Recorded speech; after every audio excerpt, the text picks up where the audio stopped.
বিভিন্ন ব্যাংক থেকে লোন নিয়ে তারা এই গরু পালন করেছিলেন। সরকারের নির্দেশের জন্যই তারা কিন্তু গরু বিক্রি করতে পারছে না এই সামনে কুরবানি ঈদের জন্য। ইতিমধ্যেই তারা যখন গরু নিয়ে রাস্তাঘাটে বেরোচ্ছেন তাদেরকে তাড়া করা হচ্ছে, নয়তো গরু কেড়ে নেওয়া হচ্ছে এবং তাদের উপর অত্যাচার করা হচ্ছে এমন অভিযোগ করছেন। আজকে এখানে কয়েকজন ব্যাংকের কর্মচারী তারা লোনের রিকভারি করতে এসেছিলেন, তাদেরকে গরু বিক্ষোভ দেখান। গ্রামবাসীদের অভিযোগ তাদের গরুই বিক্রি করেন, তারা দিবেন কি করে? তারা না খেতে পেয়ে তাদের দিন যাপন করতে হবে। তাই সরকারকে তারা আজই জানিয়েছেন যে তাদেরকে কিছু একটা নতুন পথ বের করে গরু বিক্রি করার ব্যবস্থা করে দেওয়া হোক।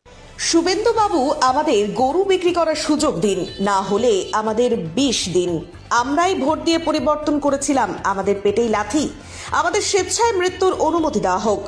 ব্যাংক লোন রিকভারি এজেন্টদের ঘিরে বিক্ষোভ গরু পালনকারীদের। পূর্ব মেদিনীপুর জেলার তমলুক থানার শহীদ মাতঙ্গিনী ব্লকের কাখরদা গ্রামে গরু পালনকারী পরিবারগুলির মধ্যে চরম উদ্বেগ ও ক্ষোভের সৃষ্টি হয়েছে। বহু বছর ধরে গরু পালন ও বিক্রির উপর নির্ভর করেই সংসার চালিয়ে আসছেন এলাকার প্রায় 200-রও বেশি পরিবার। বিশেষ করে কুরবানির ঈদের সময় গরু বিক্রি করেই বছরের সবচেয়ে বড় আয়ের মুখ দেখতেন তারা। কিন্তু চলতি পরিস্থিতিতে গরু বিক্রি কার্যত বন্ধ হয়ে যাওয়ায় ভয়াবহ আর্থিক সংকটের মুখে পড়েছেন এই সমস্ত পরিবার।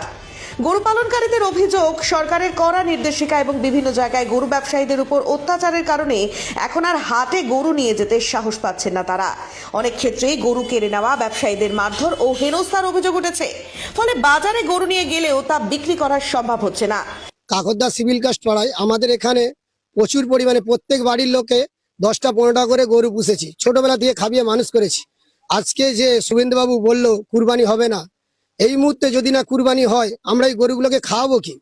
আমরা নিজেরা পাল্টানো দরকার। সরকার চেঞ্জ হবে হিন্দুদের ভালোর জন্য বলছে। তাহলে আজকে গরু কারা পুষছে? হিন্দুরা। একমাত্র মরবে হিন্দুরা, এখানে কোনো বাঙালি ছাড়া কেউ মরবে না।